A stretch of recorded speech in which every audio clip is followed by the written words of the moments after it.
నమస్కారం. పిల్లలందరికీ ఆశీస్సులు.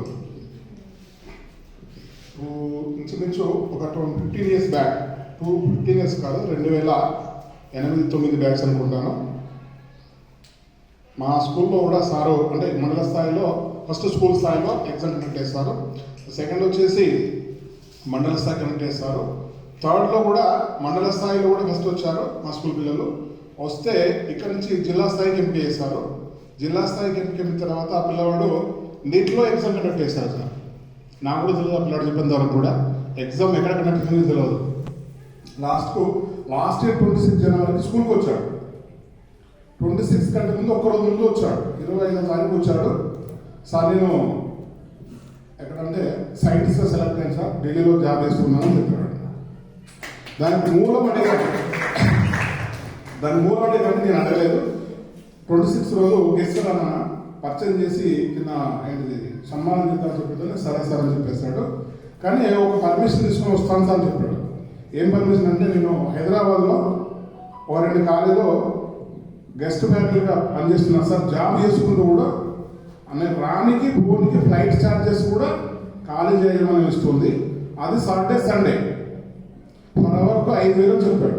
ఒక గంటకు 5,000 రూపాయలు సాలిస్తున్నారు సార్, నేను రానికి పోనికి అని చెప్పాడు. సరే పర్మిషన్ ఇస్తే రానని చెప్పేస్తే పర్మిషన్ అతి కష్టంగా ఒప్పించుకున్నాడు, వచ్చాడు.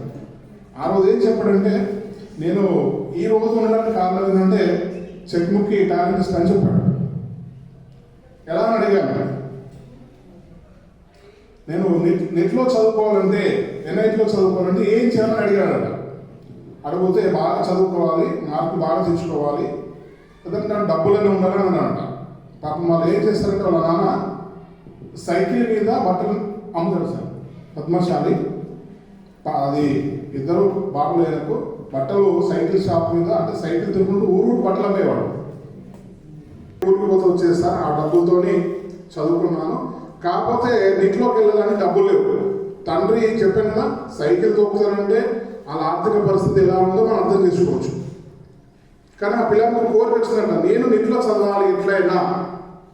దానికి ఏంటి సోర్స్ అంటే, ఎవరన్నారట, నువ్వు మంచి మార్కులు తెచ్చుకుంటే బీటెక్లో అయితే ఇంటర్మీడియట్ తెచ్చుకుంటే వెళ్ళవచ్చు జై మీద, లేదనుకుంటే ఇంజనీరింగ్ అయిపోయినా కూడా బీటెక్ అయిపోయిన తర్వాత కూడా ఎంటెక్ కూడా వెళ్ళవచ్చు అని చెప్పారట. యాప్సన్ కాకుండా పిల్లవాడికి ఇంటర్మీడియట్లో కంటే నేను పాలిసెట్ చేస్తానని చెప్పేసి పాలిసీ ఎగ్జామ్ రాసాడు డిప్లొమా. అందులో వాడికి 25 ర్యాంకులు వచ్చాయి స్టేట్లో. మా స్కూల్ 10th క్లాస్ అయిపోతుంది ఎగ్జామ్ రాస్తే వాడికి 25 ర్యాంకులు వచ్చిందట.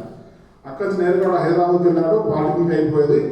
ఆ తర్వాత పాలిసెట్ ఎగ్జామ్ రాశాడు, దానిలో స్టేట్ లెవెల్లోనే ర్యాంక్ వచ్చేసింది. బీటెక్ సెకండ్ ఇయర్లోకి వెళ్ళిపోయాడు. అక్కడ అయిపోయిన తర్వాత బీటెక్ పూర్తి చేశాడు. ఎక్కడ పూర్తి చేస్తాడు, ఏదో కాలేజీలో పూర్తి చేసినాడు. కాబట్టి మనం అనుకున్న కోటా కింద రాలేదు. ఇప్పుడు నేను అట్లీస్ట్ నెట్లో కన్నా ఏది పోవాలంటే ఎంటెక్ చేయాలి. ఎంటెక్ చేయాలంటే దాంట్లో ఎగ్జామ్ ఉంటుంది, గేట్ ఎగ్జామ్ అని చెప్పేసి దానికోసం బాగా కష్టపడ్డాడట. ఆ కష్టపడితే మొత్తం మీద వాడికి ఎక్కడ వచ్చిందంటే ఏదో కాలేజ్ పేరు చెప్పాడు, నెట్లో మొత్తం మీద సీట్ దొరికింది. అంటే చిన్నప్పుడు దాని దారి చూపింది ఏంటంటే చెక్ముక్ టాలెంటిస్ట్. అట్లాగే ఎక్కడ రాస్తాడు ఎగ్జామ్, చెక్ముక్ టాలెంటిస్ట్ నెట్లో రాస్తాడు. నేను ఆ ఇన్స్పిరేషన్ తీసుకొని ఈరోజు ఏం చేస్తాడు, ఎంటెక్ అయిపోయింది. ఎంటెక్ అయిపోవడంతోనే ఒక 3-4 ఇయర్స్ లాక్డౌన్ పీరియడ్లో పాపం ఎటుకోని పరిస్థితి. మళ్ళీ కోరిక వచ్చిందంటే కోరిక ఏంటంటే, నేను నేషనల్ లెవెల్లో జాబ్ కొట్టా, స్టేట్ లెవెల్లో నాకు ఒక్క జాబ్ కూడా నాకు వద్దు అని ఒక్కటి అటెంప్ట్ చేయాలట. ఒక 3 ఇయర్స్ మాత్రం కష్టపడితే ఇక్కడ హైదరాబాద్లో ఎంటెక్ అయిపోతూనే మళ్ళీ సేమ్ కాలేజ్కి వచ్చాడట, కోచింగ్ ఇద్దామని చెప్పేసి. ఆ వచ్చినాక 1 మంత్కు జూనియర్ లెక్చరర్ ఇచ్చారట. 1 మంత్ తర్వాత నెక్స్ట్ టైం ఏంటంటే ఆ డిజర్వ్ ఫ్యాకల్టీ సీనియర్ జూనియర్ ఉంటాడట. ఆ సీనియర్ సార్ కంటే జూనియర్ సార్ బాగా చెప్తున్నాడు సార్, మాకు ఆ సార్ని పక్క పెట్టేసి ఈ సార్ని చెప్పని చెప్పాడట. 1 మంత్లోని పిల్లవాడు జూనియర్ కాస్త సీనియర్ అయిపోయాడు. అలా ప్రస్థానం మొదలు పెట్టేసి ఒక 3 ఇయర్స్ లాక్డౌన్లో ప్రిపేర్ అవుతూ, నేషనల్ లెవెల్లో ఎగ్జామ్కి ప్రిపేర్ అవుతూ, మొత్తం మీద ఇక్కడ లెక్చరర్గా పనిచేసుకుంటూ గెస్ట్ ఫ్యాకల్టీగా పనిచేస్తూ ఈరోజు మా ఎగ్జామ్ రాశాడు. ఒక 3 నేషనల్ లెవెల్ మొత్తం వస్తే ఫస్ట్ వచ్చింది వాళ్ళకి ఏంటంటే థర్మల్ పవర్ స్టేషన్ ఛత్తీస్గఢ్లో వచ్చింది. National level. అందులో జైన్ అయ్యాడు. జైన్ అయ్యాక నెక్స్ట్ మళ్ళీ 1.5 monthలో ఏమొచ్చిందంటే దాని పేరు ఇంట్లోనో ఏదో చెప్పాడు, అలా ఏదో పేరు చెప్పింది, జాబ్ చేస్తున్నాడు. రీసెంట్లీ లాస్ట్ మంత్ 26th పెళ్ళి అయింది. మరి సార్ నా పెళ్ళికి రావాలని చెప్పాడు. పెళ్లి కూడా వెళ్ళొచ్చాను. అంటే దానికి కారణం ఏంటంటే పిల్లలకు ఒకటే కోరిక, నేను టాలెంట్ రావడం మూలంగా నెట్లోకి వెళ్ళాను, అది ఇన్స్పిరేషన్ చెప్పాడు. ఆ పిల్లాడు వీడియోస్ కూడా ఉన్నాయి, మన గైడ్ కూడా చేస్తాడు. ఇప్పుడు ఫ్లైట్లో తిరుగుతున్నాడు.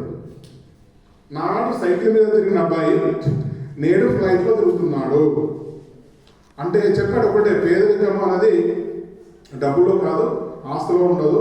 మనం చేసిన పని ఏంటంటే చదువుకొని కష్టపడి ₹1 కూడా ఎగ్జామ్ కోసం కష్టపెట్టాడు. ఎక్కడ కోచింగ్ కూడా లేదు అన్ని